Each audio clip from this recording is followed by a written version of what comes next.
No. Okay.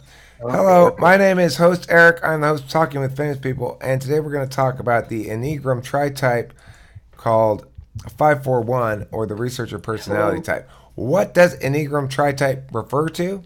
Well, for those of you who are new to Enneagram theory suggests there are 9 personality types, basically, and that a individual person in the tri-type model has one of each of the 3 sections of the Enneagram. Section 1 is the Enneagram that deals with shame, and that is going to be a number 2, 3, or 4 that tells you how you deal with shame.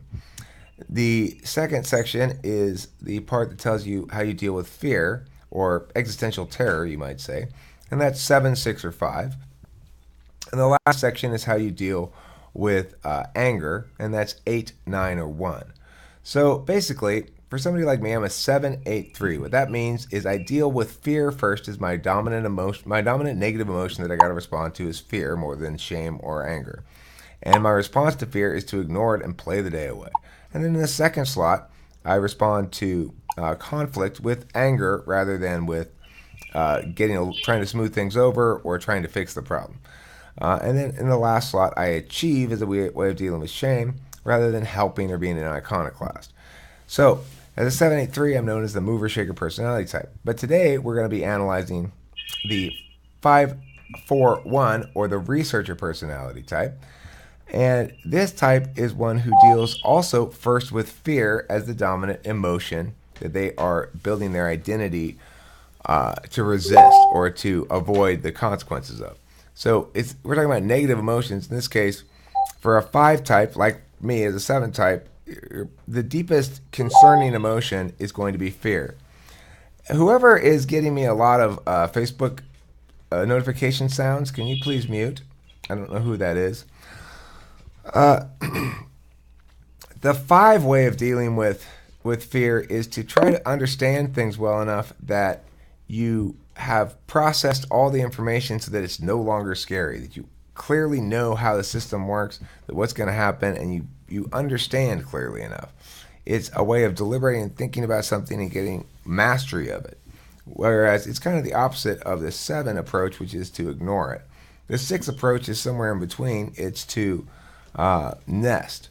But for the 5, as their first dominant function, if you have 5 first, what that means is that what that means if you have 5 first is that you are going to be spending a lot of time doing analysis. You want to make sure that things are consistent. You probably align with a TI if you're a 5 first. And in fact, if we look at Susie, who's a researcher type and who is INTP, she is, of course, TI first, and she's also 5. Now, say you have 4 in the second slot means you fundamentally want to go your own way. If just thinking about it doesn't work for you, then you're going to go the individualist way. You're gonna say, well, this is who I am, and fuck you and your expectations, and fuck you and your rules and whatever, because I'm an iconoclast, and I define myself as such. Therefore, I am immune to your shamings. My iconoclasm makes me immune to your shamings. I think that the second 2 numbers in a tri-type change over the course of your life. I think I used to be a 4 and moved into a 3. Been a 7 and an 8. But I think for a while I expressed as a 6 because I was drunk all the time. I think for a 541, there's a decent chance that like the 784 might move into a 783, or a 748 might move into a 738, because 4 tends to move to 3 as you get older and you want to attain more concrete results. But as the researcher type of the 541, they're still in a period of their life where they don't feel any need to prove anything except establish themselves as distinct and not subject to standard rules and expectations. This is part of the researcher. It correlates well with 5 because 5's about, let's follow the truth, let's follow the research, let's follow the data, and not worry about how it's going to play. So it's a very FE rejecting combo, 5-4, and it means that you're not going to be doing a lot of making sure that everybody's happy and taking care of people's perceptions, because you think that everybody's perception should align with the data because you're a researcher.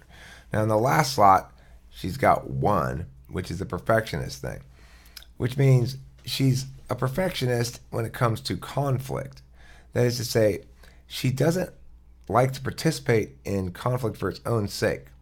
It ought to be, she sees it as having a fundamental purpose of resolving matters once and for all. She doesn't like it when I go back and forth and change positions and stuff like that.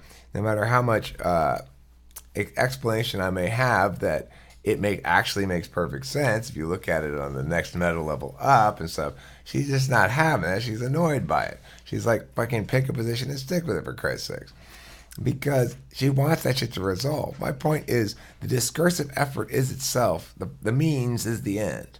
And that's where the ENTP and INTP come into conflict, and it shows why she's a 1 and I'm a 3, is that I don't actually care. Well, I'm an 8, so it's like I don't care. The conflict in and of itself good, and if it does anything great or not. If it does do something, then it's going to be filtered through some sort of a TE kind of ultimate framework. Like, well, does it generate some views? It's good enough. Whereas Susie is just going to shake her head and go, you fucking intellectually dishonest motherfucker. That's because she doesn't get how super, super meta I am. Any other thoughts on your tri-type, Susie? Your 541 tri-type? Did I get it right? Super meta you are. And you assume that other people will understand the meta. Other people's understanding has nothing to do with whether or not I'm right.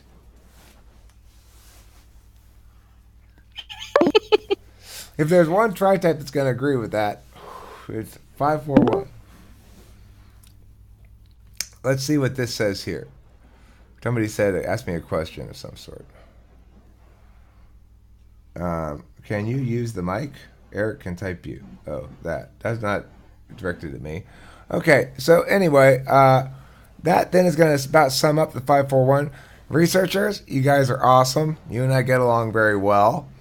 I appreciate your hard-nosed data focus, and I'm sure I frustrate the living hell out of you sometimes with my squishiness and my shiftiness.